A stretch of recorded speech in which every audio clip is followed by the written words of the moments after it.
Welcome to Stuff You Should Know, a production of iHeartRadio.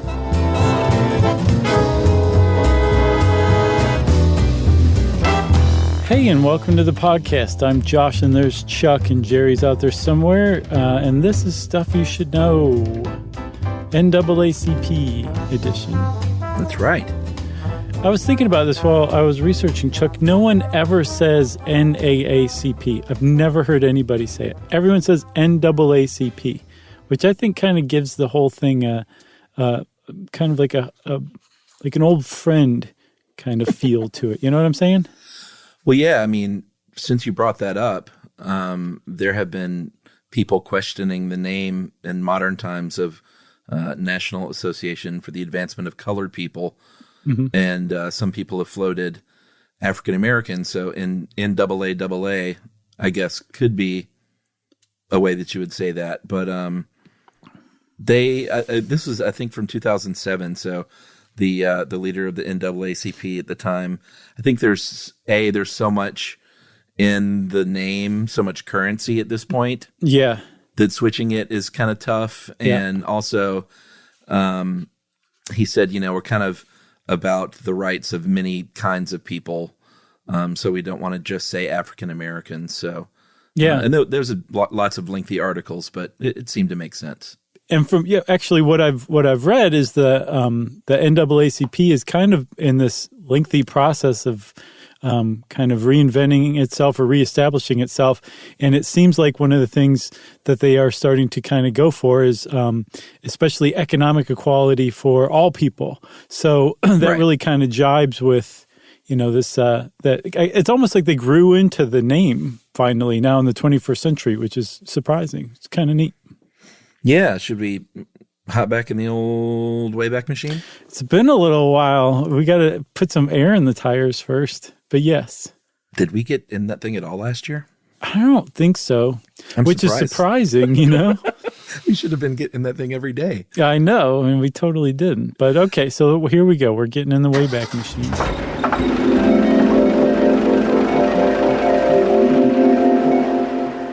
All right. Well, we're going to go back to, let's go back to 1909.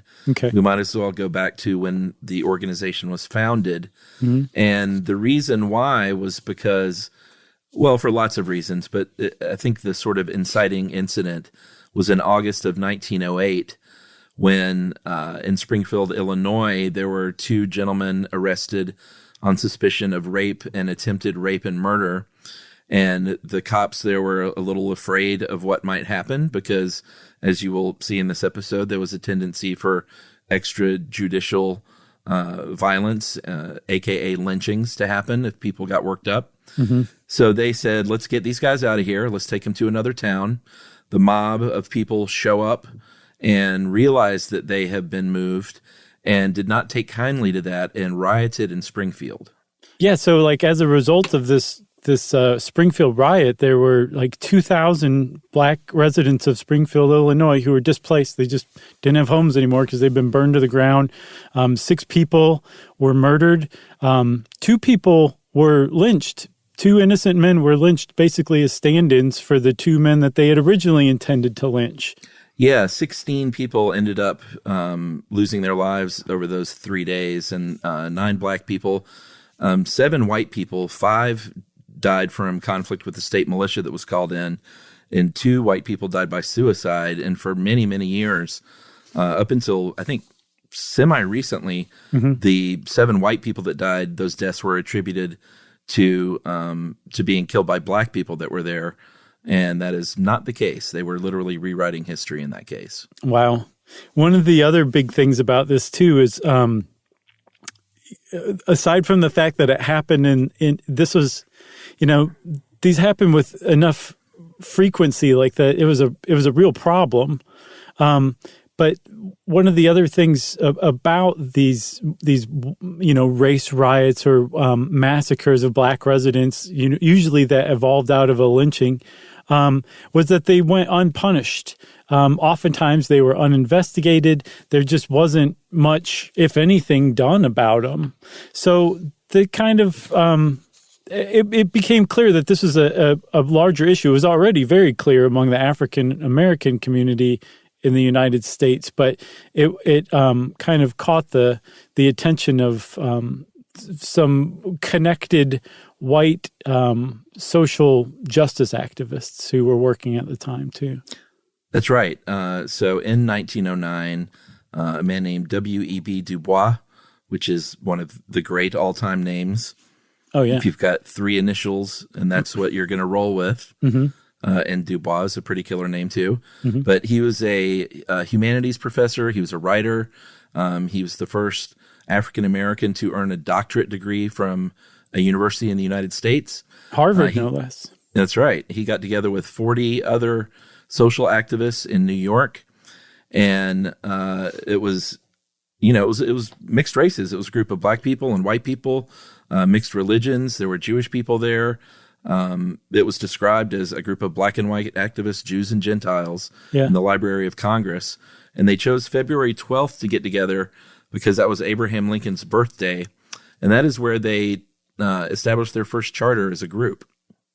Yeah, the first time they met, they were not considered the NAACP. It wasn't until their second meeting. The first time they called themselves the National Negro Committee.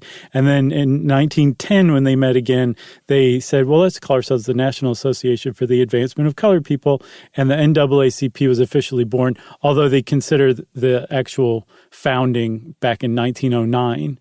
And like you said, yeah, there was it was multiracial, multi-ethnic, and white people were involved because they were very much concerned about the quality of life and the viability of getting ahead for African Americans in the United States at the time, and for this organization to really kind of find its legs and find its footing and survive its crucial first few years.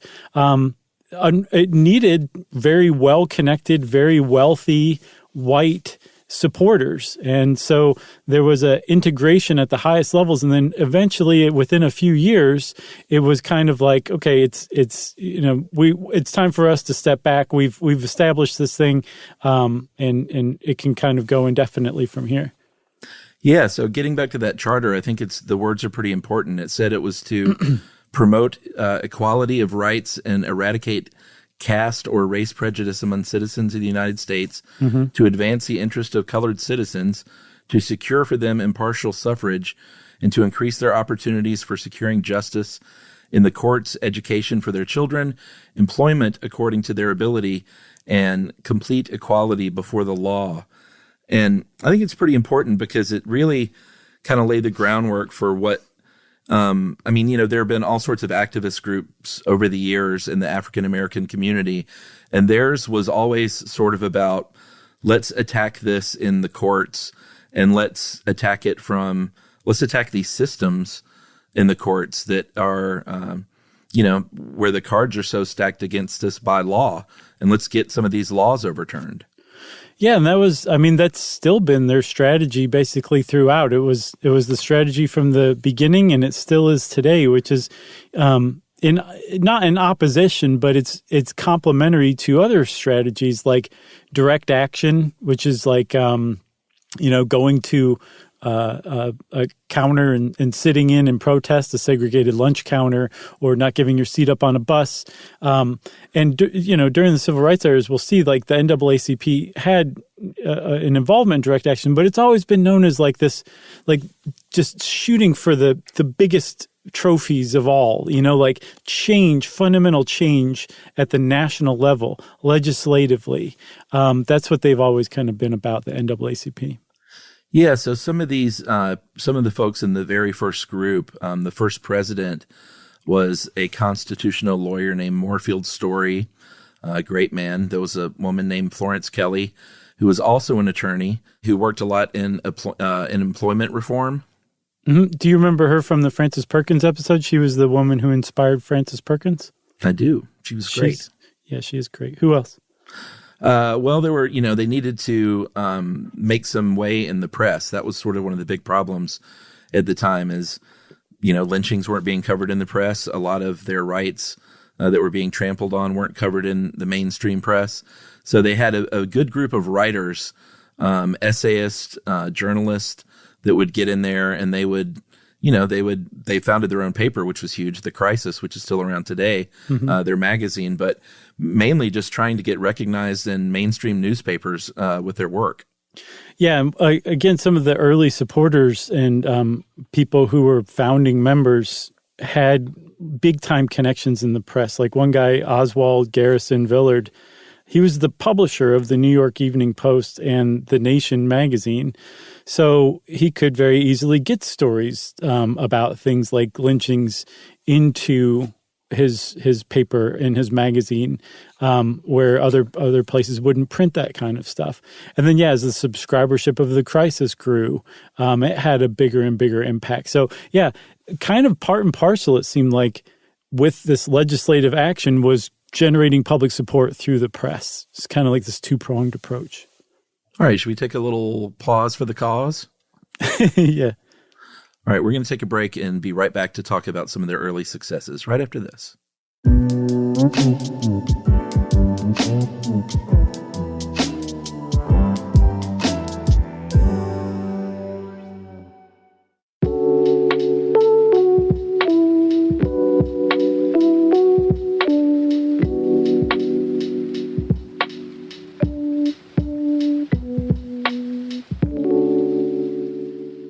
So if you look at some of the early successes in the first part of the 20th century, one of the big ones you can point to is in Oklahoma in 1910, where they had a state regulation that limited the rights of black citizens to vote. It was a grandfather clause, basically, where they said, you need, and I think we talked about this in the voter suppression ep. Yeah, for sure. But you need to be able to pass a literacy test in order to be eligible to vote, unless you had a grandfather who voted in 1866. Right. And side note, this is before black people were allowed to vote in Oklahoma. So they basically were saying, if you're illiterate and you're white, you can vote. If you're illiterate and you're black, you can't.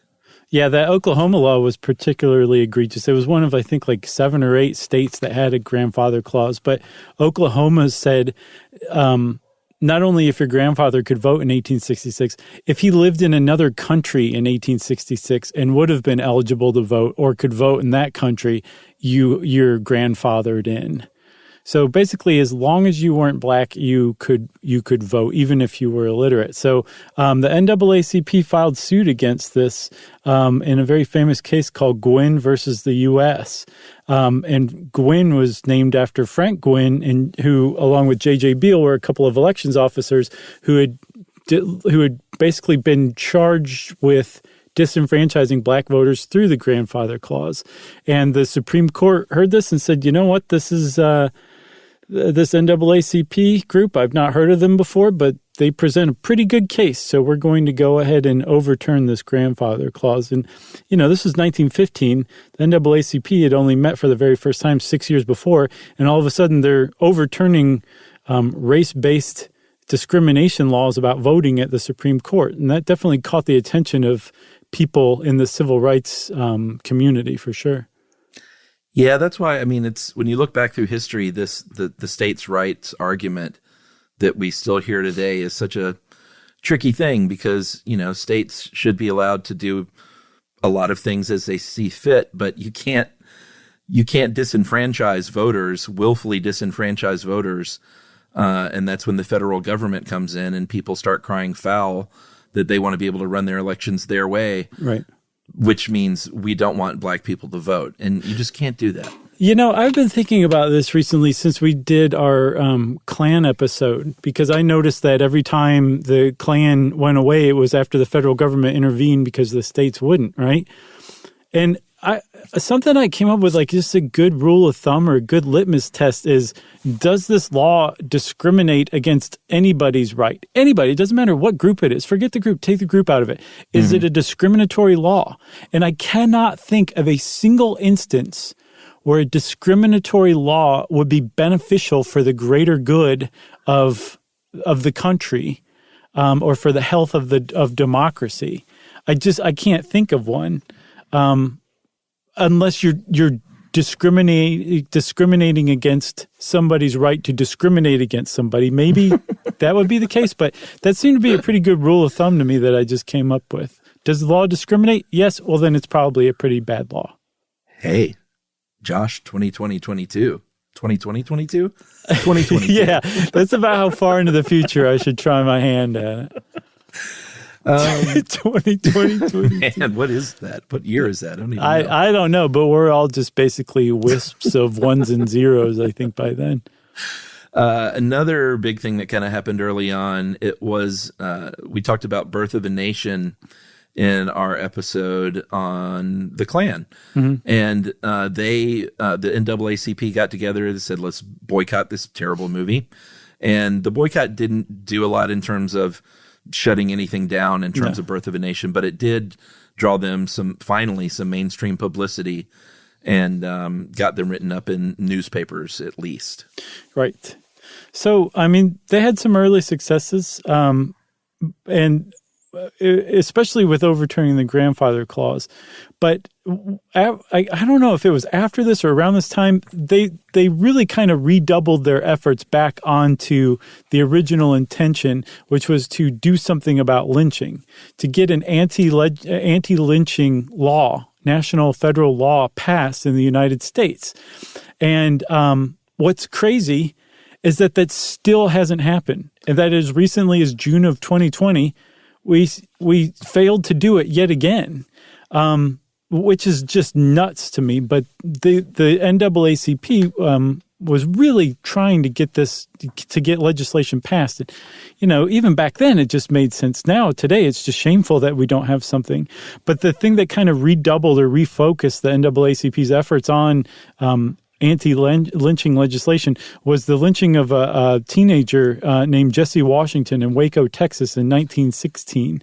And even as far as lynchings go, this was particularly gruesome. Yeah, I mean, not only was the act gruesome, which was he was tortured, hanged, set on fire, and beaten, but it was in front of, estimates range from 8,000 to 17,000 people. Like basically the size of a small, hockey arena, medium-sized hockey arena. You're like, I'm not going above medium. Well, I'm trying to think these days. How much does your average NBA hockey arena hold? Is it more like 20,000? I don't. I'm such a terrible judge of anything like that. So let's just say a medium-sized hockey arena. I think that got it across. And the only reason I'm saying that is because if you go to a pro sports game or a big concert, try to imagine that many people gathered together to watch a human being be burned and hanged in front of your face. Yeah. And I try to put myself not in the mindset, but out of all those people, like how many of those 15,000 people were 100% fully charged, do this, and how many as it happened were like, my God, what has happened to us as human beings and Americans? Like, were there any people there that regretted what was going on? I'm sure some, and if they didn't regret it during, I'm sure some regretted it afterward. But I think one of the things that made Jesse Washington's lynching so disturbing to the rest of the nation was that it was reported that there was a carnival-like atmosphere where people were enjoying themselves and enjoying their time gathered together with all the other residents of Waco in lynching this teenager. And the NAACP sent an investigator there to basically document the whole thing. And she came back with this report that became something called the Horror of Waco, or the Waco Horror. And the NAACP said, we're going to get this out there. We're going to tell the world about this. And they definitely did. And it had a really big impact. You know what it reminds me of is the only thing I can compare it to these days is when a high profile death row inmate is executed and outside the prison, they have those parties and stuff. Yeah. I don't want to wade into the capital punishment debate here, but there's something about that bloodlust that just feels really gross to me. Yeah. And that's my official statement. When you're talking about somebody's life And vengeance, anytime vengeance is driving things, it's usually time to take a pause and reflect on what you're doing, you know? I've got all the rules of thumbs coming out today. Josh 2020-22. Yeah, that's right.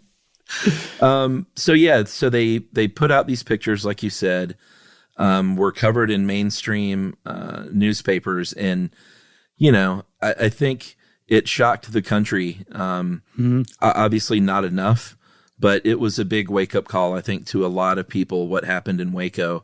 And the NAACP was able to really pivot on this and bring up something like the Dyer Bill, which I think was the first piece of anti-lynching legislation, sponsored by Leonidas, another great name, Leonidas Dyer, Republican congressman from Missouri. That died in the Senate. I think it passed the House in 22 and then died in the Senate after a filibuster from the Southern Democrats. Yes, the Dixiecrats. And that was just the first of many, many attempts. Yeah, apparently by the middle of the century, there were 200 anti-lynching bills that were introduced and died in Congress just by the mid-century. And like I was saying, as recently as June of 2020, there was a anti-lynching law that passed the Senate unanimously, 100-0. And then it went over to the House, where it passed 410 to 4. Then the only thing the House did was change the name to the Emmett Till anti-lynching law, which means then it had to go back to the Senate to be passed again because that one change had been made. The name had been changed. And when it got back to the Senate, Rand Paul from Kentucky said, I don't feel good about this. Even though he was part of the unanimous Senate that had passed it unanimously just before, and no other change was made except for the name. And that really ticked a lot of people off. But still, to this day, that law was blocked, and the United States still does not have a law that makes lynching a federal crime.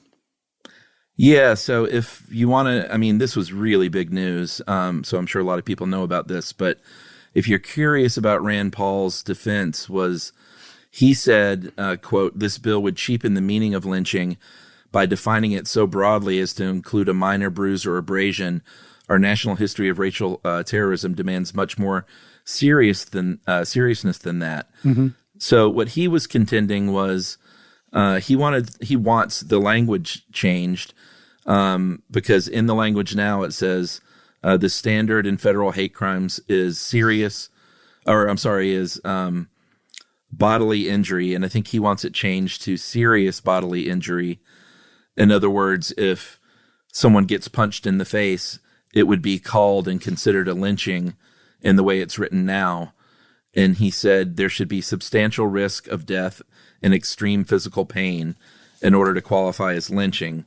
Otherwise, he said it disrespects what real lynchings were. So take that for what it is. Mm-hmm. For what it's worth, the Senate formally apologized in 2005 for failing to outlaw lynching. So they apologized in 2005, and still it hasn't been put forward on the books. Yeah.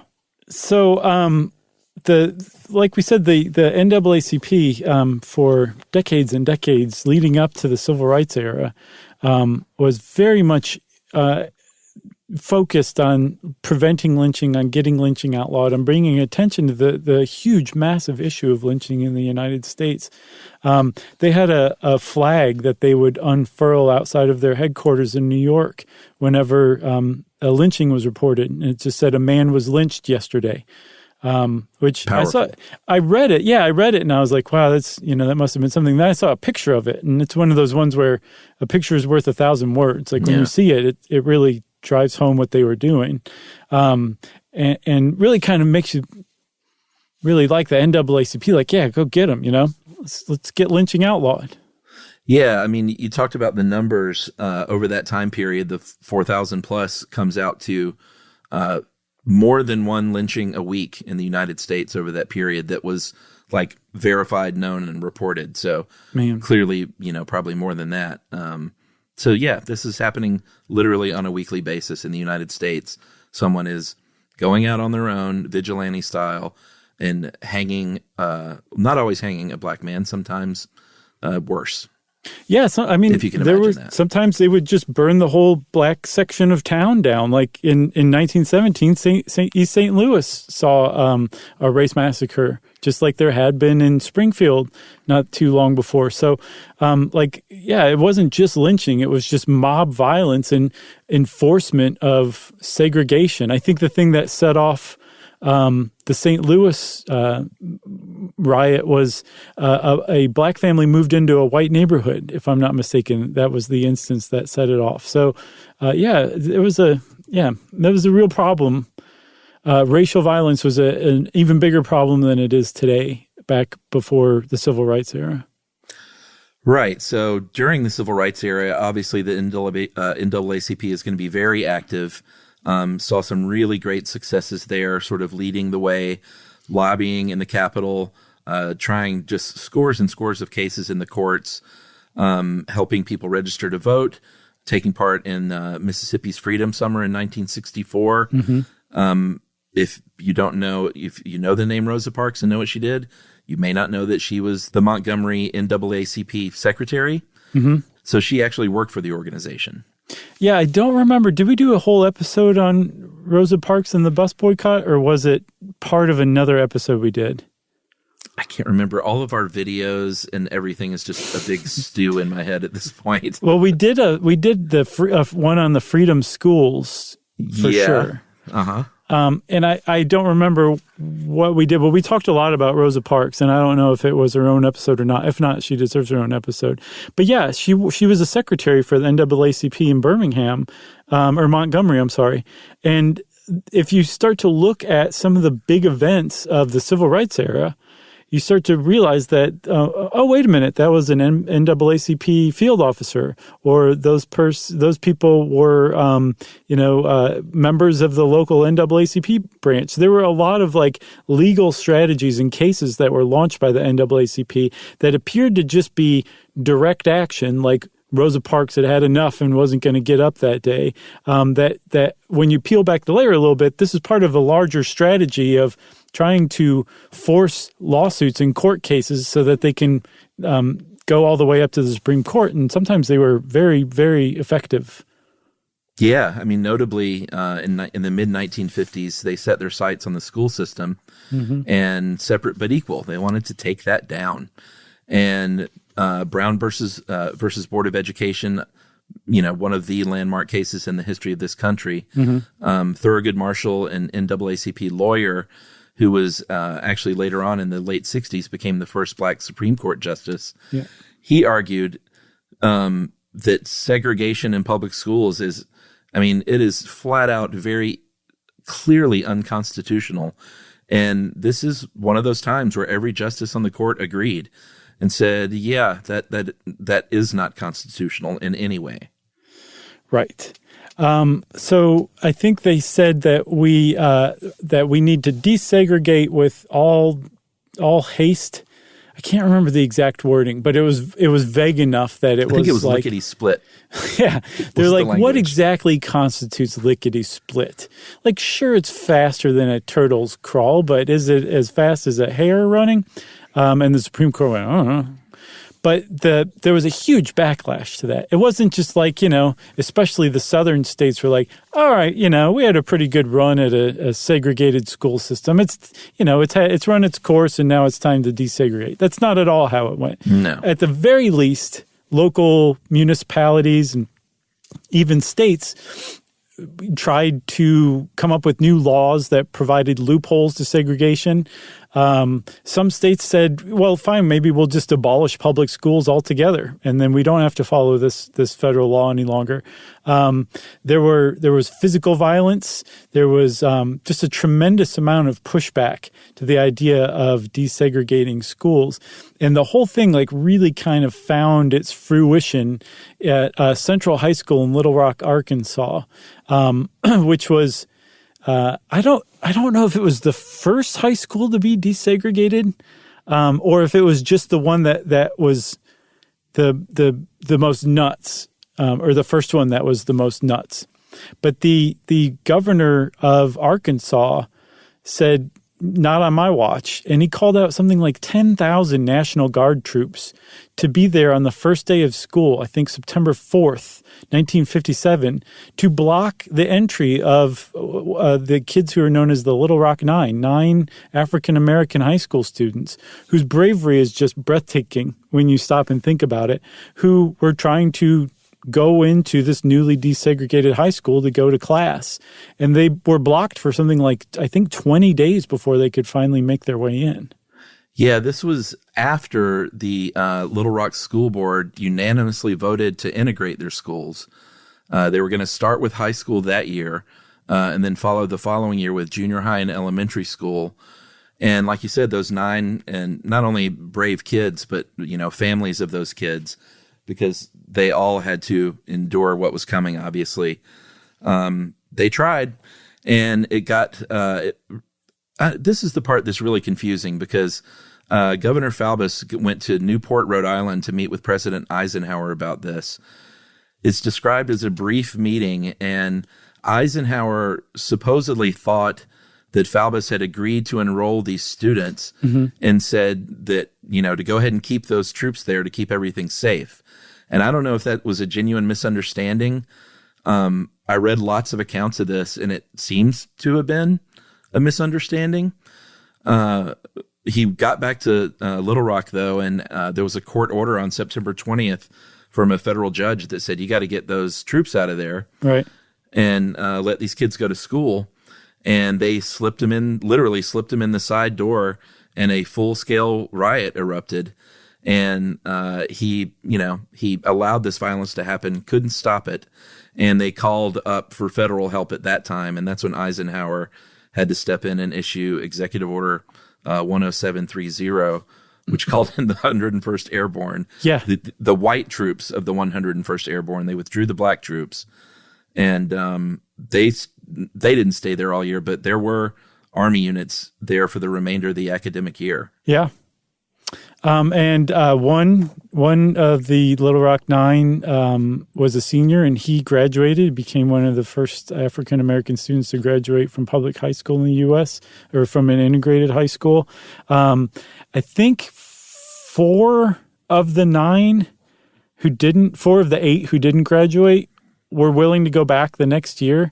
The others were like, forget that, man. This is crazy. I mean, we literally need the Army to enforce it. Yeah. I mean, one girl was pushed down the stairs. One girl had acid thrown on her face. They were berated and harangued on a daily basis, not just by like students, but by parents and stuff. It was just one of the ugliest chapters of American history was desegregation of schools and desegregation in general, but schools in particular, because we're talking about kids here. You know what I'm saying? Kids who are being subjected to that. It's bad enough for adults too, but for even teenagers on down, it's just disgusting. Should we take another break? Yes. All right. We are going to take a break, and we're going to come back and wrap it up with the post-civil rights era years and where we stand today with the NAACP right after this.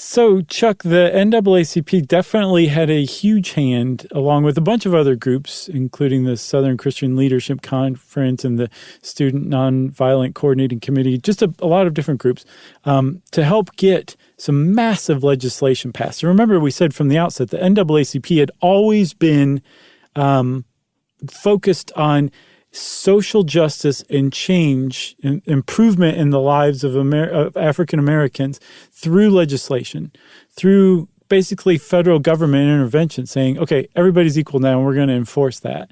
And they did it. They got it passed with the Civil Rights Act, the Voting Rights Act, the Fair Housing Act, the sweeping reforms that were passed in the 60s. They basically achieved their goal. And what's ironic is from almost that point forward, they were like, okay, well, how do we proceed from here? And there's been a lot of opportunity for people to take pot shots at the NAACP and question the relevancy in the post-civil rights era, which I think when you really kind of dig into it is generally unfair, but in some cases it's been warranted too. And you can make a case that the NAACP is still to this day trying to figure out their bearings again in a post-civil rights era. Yeah, this kind of started in the 70s when there was a bit of an ideological shift in protest and how that looks. And instead of in the courtroom, we did a great episode on the Black Power, we did a Black Panther, but it was part of the Black Power movement. Yeah. And that was a little more in fashion at the time, a little more in your face kind of activism. The NAACP, I think, was sort of looked at a little bit as like, well, no, that's your grandfather's organization. Yeah, I got that impression too. Yeah, and like we want to get up in your face and really make some news and make some change that way. I think revenue stayed pretty high in the mid 70s until they started getting hit with a lot of lawsuits. They were always in court defending things as well as trying to get legislation passed and prosecuting things. But that left them on the verge of bankruptcy at one point. There were a couple of high profile presidents that were fired. There were allegations of financial mismanagement. They had to lay off a lot of its workforce in 2007. And so it's been a little bit tougher road to hoe since the civil rights era. In 2004, the IRS got involved because they are a nonprofit. Yeah. And they said, you're supposed to be a nonpartisan group here, and you're saying things, in particular, this speech in 2004, which is pretty much very anti-Bush. Right. And you can't do that as a nonprofit. So it's been sort of a more irregular path that they've been on, and they've been trying to find their way, I think. Yeah, the NAACP has kind of been stuck in this between a rock and a hard place thing where they're accused on one side of being way too moderate and not nearly active enough. Then on the other side, they're accused of being anti-Republican, And they actually came out against that IRS threat and investigation. I think it was a 2-year investigation into whether or not they should hold their 501c3 status. And they came back. They blasted back rather than just kind of taking it. They said, well, wait a minute. This is the Bush administration's IRS saying we shouldn't be talking smack about President Bush or criticizing President Bush. That seems fairly politically motivated. And the IRS ended up dropping that investigation, and they kept their 501c3 status. So good for them on that tip. But one of the other big problems I read, you kind of said like there was this, especially during the Black Power movement in the 70s, they were criticized as not being in your face enough, of being just too bureaucratic and slow moving. The same exact accusations are being leveled against them still today. Sure. Very much in the face of the Black Lives Matter movement. And one of the big problems that the NAACP has is it's a really centralized organization. There's I think 2,200 branches across the United States. That's a lot of different branches to keep up with. There's a 64-member board. It's amazing that they get anything done, but that huge, that large board has a lot of control over the individual branches. Like apparently, if you're a branch, if you want to go out and join like a march, against the death of George Floyd or against police brutality or something like that, you want to get into the streets, you have to get permission from the NAACP board first. And that board is aging as well. And there's a lot of criticism about it being slow-moving, about it being out of touch, and about it being way too bloated a bureaucracy to have a big impact like it needs to have on the immediate lives of Black people and people of color in general today. So there's a huge transition that the NAACP is undergoing right now. And I don't know that they have found their way, but they seem to be rather aware that they do need to find their way again. Because it's an organization that depends largely on membership dues. And if people think you're irrelevant or don't even realize you're still around, they're not going to join and give you membership dues, and it's going to make it harder to actually get anything done. Do I need to say it? Please do. Josh Clark, streamline, get rid of that red tape. Josh Clark 2020-22. Instead of like that Nixon like peace sign for victory thing, I'm going to somehow replace my fingers with all thumbs. This is going to be like rule of thumbs every which way. I love it. In 2011, NAACP really kind of formalized their march into the 21st century. I guess about 11 years too late. Not too late, but calendar-wise. And they said that their focus were what they call the 6 game changers, which right now are economics, sustainability, education, health, public safety and criminal justice, voting rights, and political representation, and youth and young adult engagement. And they're still at it. These days, you can see them protesting, litigating, lobbying. It might be over Confederate statues in public squares. It might be in the form of doing a sit-in in the office of former Attorney General Jeff Sessions. It might be, reaching out to Black Lives Matter and people who were part of that organization to see how they can work together. They're trying. They're doing their best. I think now it's about 500,000 members. About $29 million as an organization. And what did you say? It's more than 2,000 branches? Yeah.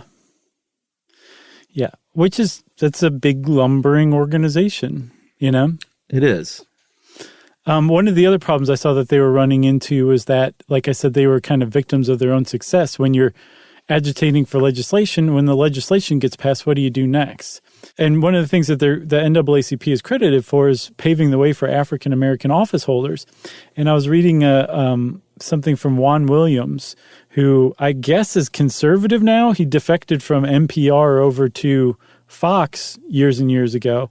But he was saying that the irony of the election of Obama and other black office holders is that it makes the NAACP seem less relevant, because then people say, okay, the NAACP got these guys into power, and now we can rely on them to make the changes that the NAACP has been trying to make. And so it's kind of like, yeah, they've achieved the changes that they've wanted to, but now they have to figure out, okay, what's left? What else needs to be focused on, and how do we change that following the course that we've plotted in the organization that we've structured for ourselves. So I think it's going to be really interesting to see what the NAACP does over the next 10 or 20 years. I think the 6 game changers is a pretty good foundation. I agree. So huzzah to the NAACP. We're glad that we live in a world that they're around, although we're sad that we live in a world where they're needed, Wow, boy. Do I need to say it? I just grew an extra thumb, I think.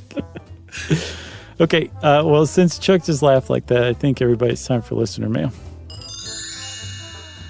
This is from a 6-year-old. And if you want to get on listener mail, just be 6. That's my advice. Yeah. Hi, Josh and Chuck. My name is Christopher. I'm 6 years old and from Toronto, Ontario, Canada. My mommy introduced me to your show recently because I'm very interested in learning about everything, and I love your podcast. Cool. This kid is basically my daughter's age, by the way, who could not care less about what I do. Well, that's actually not true, but she certainly doesn't listen. Okay. I had movie crush on the car the other day. She said, "Is that Josh?" No, she didn't. That's awesome. I can't remember who I was interviewing, but... Did she say that every time? No. No. She wondered if it was you. Was it Mark Ruffalo? Because people say I sound like Mark Ruffalo. No, but he tweeted about us once, didn't he? Trail of Tears? Yeah. No. Navajo Code Talkers. Okay. Yeah. You need to get him on the show. Yeah, you do. I really like the episode on origami. It's one of my favorites. I also really like the one on Monopoly, and also the one about peanut butter. I think the more I listen, the more favorites I'll have. Have you done an episode on Harry Potter? If you haven't, maybe you should. I'm reading through the books now with my mommy. It's adorable. I'm hoping that you might read my letter on listener mail, and I'll get to hear it. If you do, can you tell me which episode? But if not, that's okay. I just want to let you know that I think you guys are really interesting and smart. Love, Christopher McEltrin. And then get this. My mom had to type this for me, but I told her what to write. Very nice. Dictated by Christopher. That's pretty great. Thanks a lot, Christopher. We appreciate you. We have not done a Harry Potter episode, but maybe we will someday. And if we do, it will be because you asked for it. How about that? Great. And Chuck, we just got to introduce a 6-year-old to the history of the NAACP. I love it. Yeah. So if you want to be like Christopher and get in touch with us and tell us that you're 6, you better be 6 if you say that. You can hit us up via email at stuffpodcast@iheartradio.com. Stuff You Should Know is a production of iHeartRadio. For more podcasts from iHeartRadio, visit the iHeartRadio app, Apple Podcasts, or wherever you listen to your favorite shows.